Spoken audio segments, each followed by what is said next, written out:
Man, what is happening, my YouTube family? Just first and foremost, want to wish everybody a happy Monday.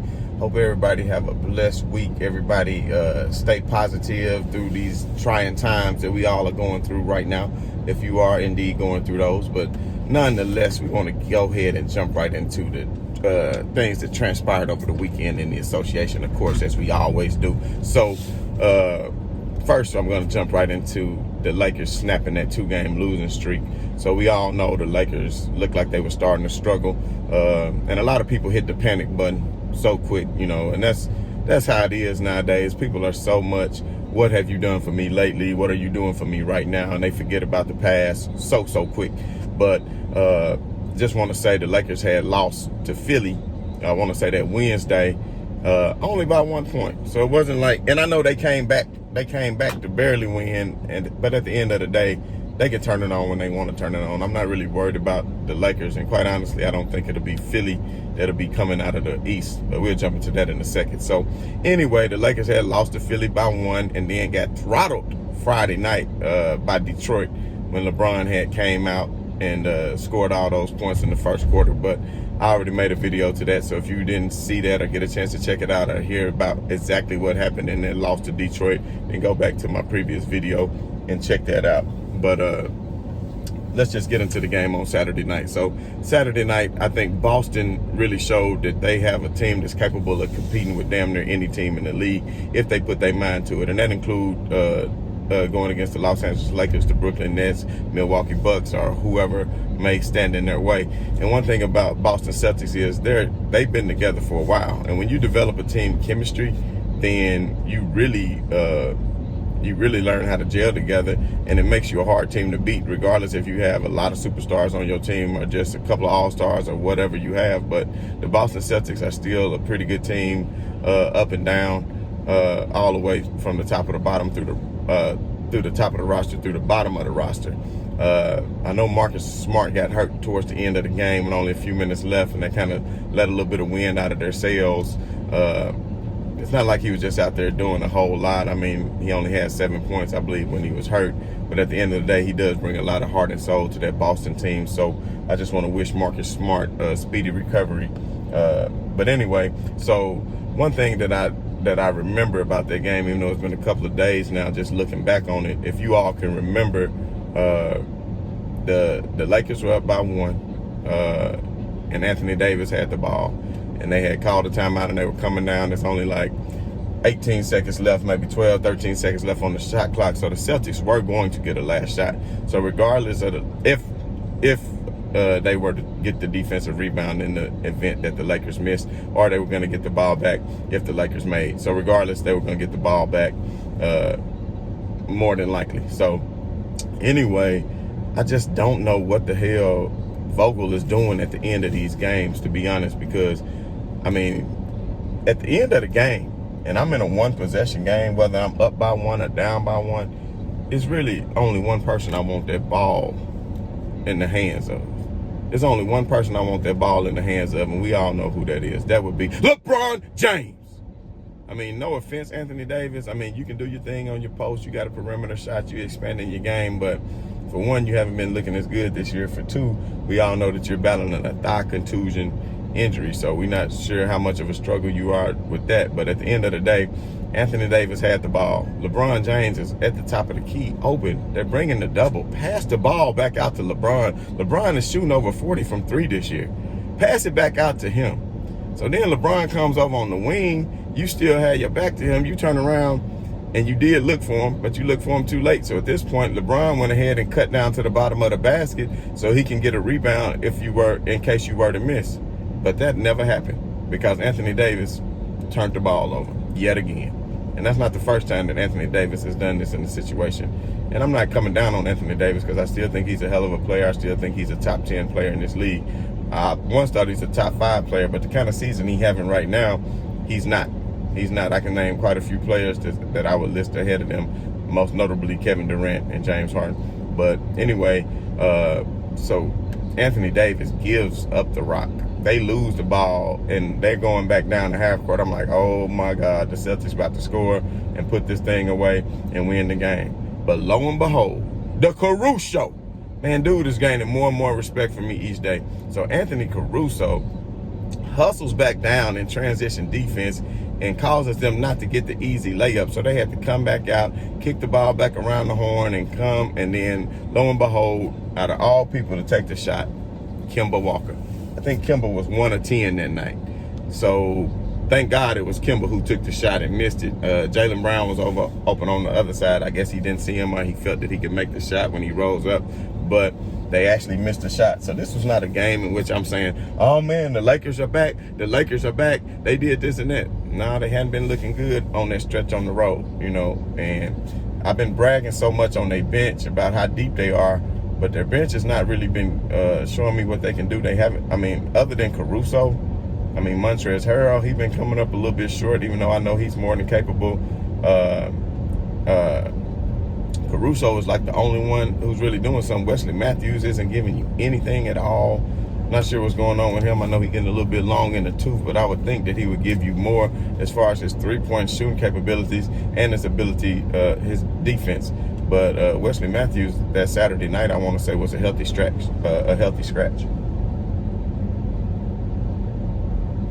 Sorry about that. Wesley Matthews was a healthy scratch. I want to say he did not even play that night. So I don't know if Vogel is starting to lose faith in Wes Matthews, but he better do something to step his game up.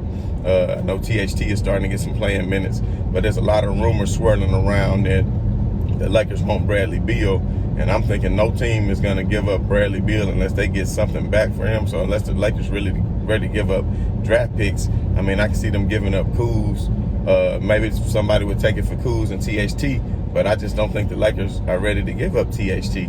And my thing is this: if y'all trying to hold back and not trade him, at this point, he's not a secret anymore. Like, people know what Kuz is capable of doing. I mean, what THT is capable of doing. So at this point, man, just let the man play, because he's going to be giving you a boost off of the bench.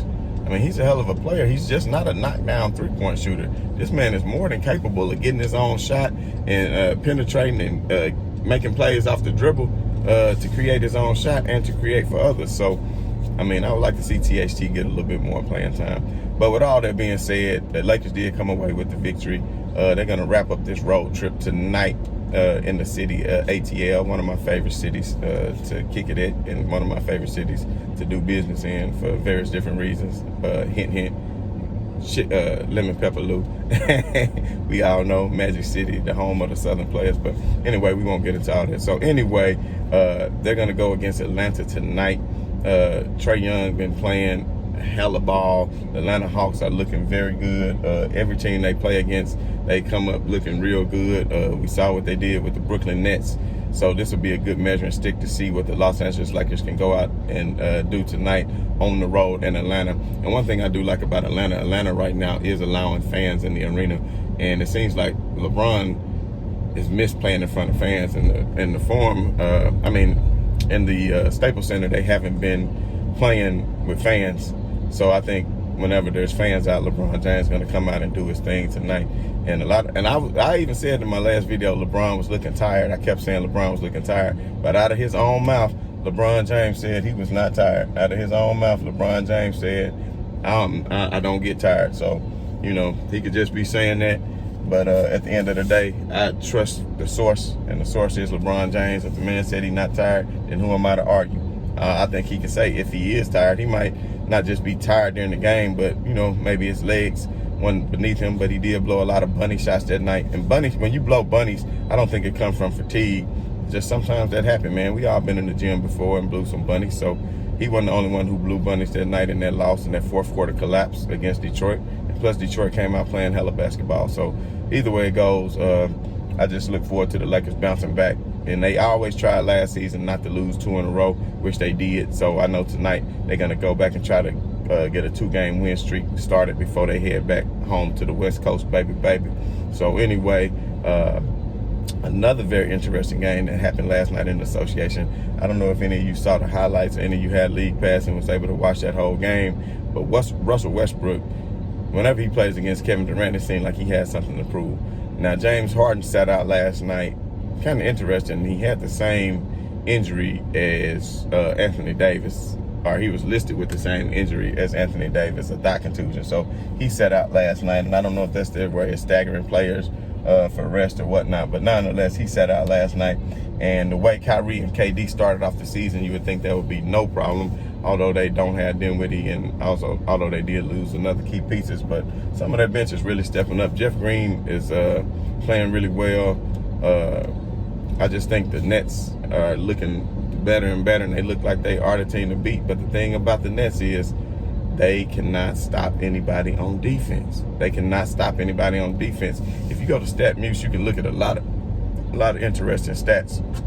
So right now, the Nets are quickly becoming the most efficient offensive team in the history of the NBA. Let me say that again. The Nets are on their way to, or en route to, and already, becoming the most prolific offensive team in the NBA. So just let that sink in. But at the same time, they are also the worst defensive team in the history of the NBA. That's what they quickly becoming. So that's what they're on pace for. And as we all know, defense wins championships. So I think that they can get in the shootout with anybody. And who knows, I think any game is there for the taking for them, for whoever they play. Any game is there for the taking. But at the end of the game, it's going to be about heart. It's going to be about testicular fortitude and seeing who can come up with the plays when they need to get stops. So if they need stops, that's something that I'm worried that they won't be able to get. But anyway, the game kind of went back and forth. I don't know if any of you saw it. Please go to NBA.com and ESPN.com or wherever and check out the highlights, especially the last minute. So basically, Kyrie comes down, put a nice little jumper up from about the free throw line with like maybe 7 seconds left. And at that point, put them up by 5. So I'm thinking, man, this is over. They got him one. And, I'm not a Russell Westbrook apologist, but at the same time, I think Russell Westbrook is a hell of a player and a hell of an athlete, but I just wish he would play smarter than what he's capable of playing, because I think the Wizards could actually be a lot better team than what they are right now with him and Bradley Beal. I think they could be a lot better deadly combo, and maybe this game woke them up to show them, excuse me, maybe this game woke them up and showed them what they are capable of. So anyway, after Kyrie hit that last shot, they came back down, and I want to say Beal just pulled up from the top of the key. Bottoms hit the 3, cut the lead to 2. I'm like, oh man, that's nice. That'll make it look. That messed up somebody's bench sheet. You know what I mean? Who was ever playing minus the points probably messed up somebody's bench sheet, but I didn't really think it was going to be significant. But lo and behold, when they inbound the play, they inbounded to the wrong team, y'all. They inbounded to the Washington Wizards. They tossed it over to Westbrook for almost a corner 3. He over on the left side of the wing, and Russell Westbrook, lo and behold, rises up for the 3 and swishes it straight through the net and get the Wizards a 1-point lead. So they basically scored 6 points in 5 seconds, giving them the 1-point lead. And of course, the Nets could not come back down and hit the shot. They had a pretty good play drawn up where they passed it in. I want to say I don't know if it was Jeff Green. I'm trying to remember who had that last second shot. But anyway, they passed it at him for a layup, and the layup rolled around the rim and rimmed out for the loss. So they almost pulled it out, but they couldn't quite do it. So they lose that game. Russell Westbrook was plenty hype, and Kevin Durant was looking pretty silly. So at the end of the day, that's another loss in the Brooklyn column. They was, I think, number 2 in the East and was creeping up for that number 1 spot coming to challenge Philly.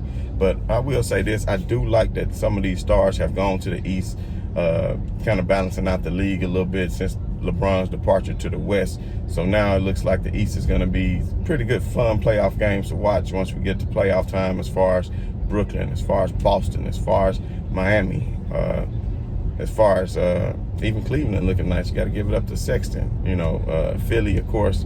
So Brooklyn, of course. So we're going to have some good games. And then, of course, let's not forget what the Utah Jazz are doing out west. Of course, Denver, Jokic is looking real nice. So the West is always going to be deep, as we all know. Teams battling it out. And then Ja Morant has come back in the Memphis Grizzlies, of course, come out of their hiatus from all the COVID games that was canceled, which gave them a whole week off or more.